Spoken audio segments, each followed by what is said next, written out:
pasukan dari kelompok 2. Kali ini saya dan teman-teman saya sudah berada di depan Museum Kota Makassar.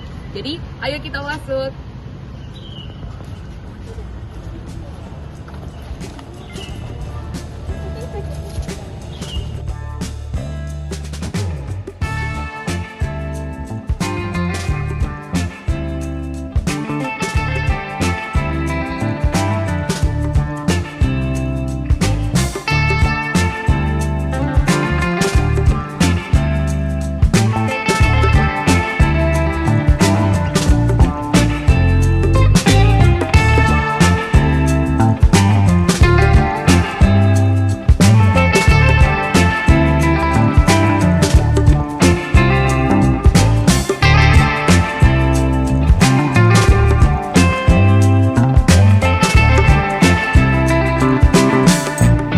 Warahmatullahi wabarakatuh.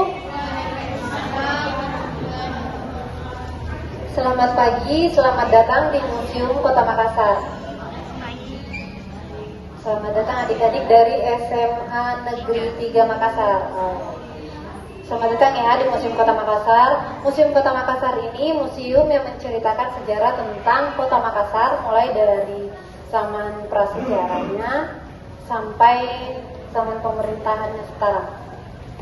Nanti adik-adik ditemani dan dipandu oleh Kakak Ali Mendes untuk berkeliling di Museum Kota. Jadi apa yang mau ditanyakan bisa ditanyakan ke Kakak Ali Mendes.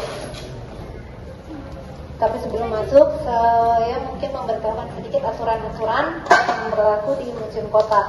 Pertama, tidak diperkenankan untuk membawa makanan atau minuman masuk ke dalam ruang koleksi. Jadi yang membawa makanan dan minuman tolong ditaruh di sebelah sini.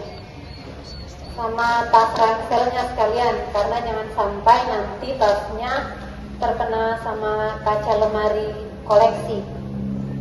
Yang kedua, tidak boleh bersandar menulis di lemari vitrin koleksinya. Terus yang terakhir, sebelum memasuki ruang koleksi dan ikut tur, ada baiknya kita membaca basmalah bersama-sama. Bismillahirrahmanirrahim. Oke, kalau begitu saya serahkan ke Kakak Ali Mendes ya. Kita ikut. Oke, jadi kita masuk ke ruangan pertama.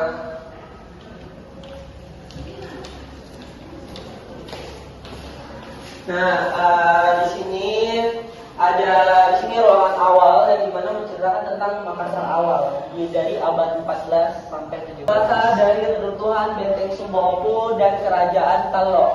Bekas terbakar itu bekas peperangan bersama Belanda. Dan ada juga bisa dekat-dekat sedikit biar teman-teman lihat ada coret-coretan kayak angin, anyaman, kapal pinisi, kupu-kupu, garis-garis. Juga bekas kaki hewan kayak ini harimau kecil, ini ada kucing, ini ada ayam. Tapi dari pihak Museum Kota Makassar masih proses pengkajian, masih proses cari tahu. Nah, selanjutnya di sini dia bahas tentang pusat perdagangan dunia. Jadi teman-teman, selain sebagai pusat kebudayaan, Makassar juga sebagai pusat perdagangan. Lukisan besar, ada lukisan yang menceritakan tentang ilustrasi proses transaksi atau proses jual beli. Nah, selanjutnya di sini ada batu nisan dari di abad 16-17. Tapi masih proses pengkajian dari Museum Kota Makassar. Dia masih cari tahu yang mana pria, yang mana wanita, atau mungkin bisa jadi sama-sama pria, atau mungkin sama-sama wanita. Tapi yang membedakan itu kastanya aja. Nah, kalau ini kota besar, ini Kota Makassar di abad 16-17. Jadi dulu Makassar itu sebelum menjadi Kota Makassar namanya Kerajaan Makassar. Belum pakai kota Makassar. Ini Benteng Sumbawa. Jadi Sumbawa itu pusat pemerintahan Makassar di situ. Belum ada yang kayak kantor-kantor gitu, cuman ini Benteng Sumbawa ini pusatnya Makassar. Jadi dulu ini dia, kalau sekarang dia lokasinya di Goa, daerah Goa. Ini siapa? Bapak Arum Palaka atau Raja Palaka. Dia seorang warrior atau sekaligus seorang pahlawan dari Kerajaan Bone. Nah, sangat disayangkan karena di mata masyarakat Raja Palaka ini memiliki dua versi. Yang dimana yang pertama itu tadi sebagai warrior atau seorang pahlawan, dan yang kedua sebagai seorang pengkhianat. Kenapa dia dibilang seorang pengkhianat? Karena dia membantu Cornelis Spelman untuk melawan Sultan Hasanuddin.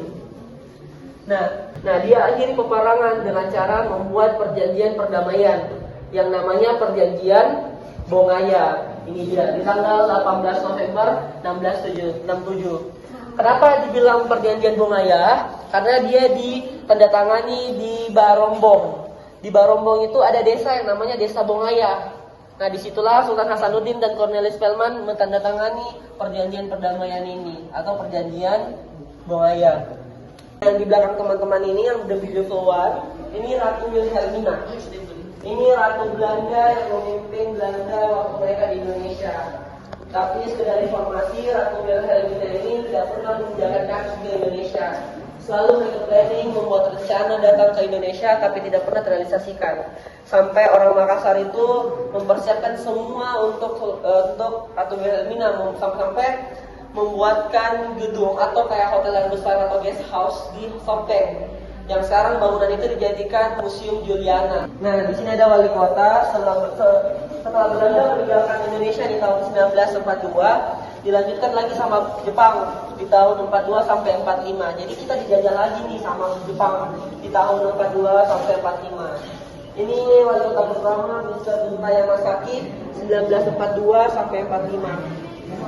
Dan yang asli pribumi mulai dari ini Bapak Abdul Hamid Magassing, wali kota kedua yang asli pribumi dari Makassar. Ijen Kaimutin ketiga, Dosen Wewegang, dan Sampar Raden Lili yang kelima. Dan pas di wali kota ke-6 Bapak Ahmad Dara Sarajuddin itu dia mulai menggunakan sistem musyawarah atau pemungutan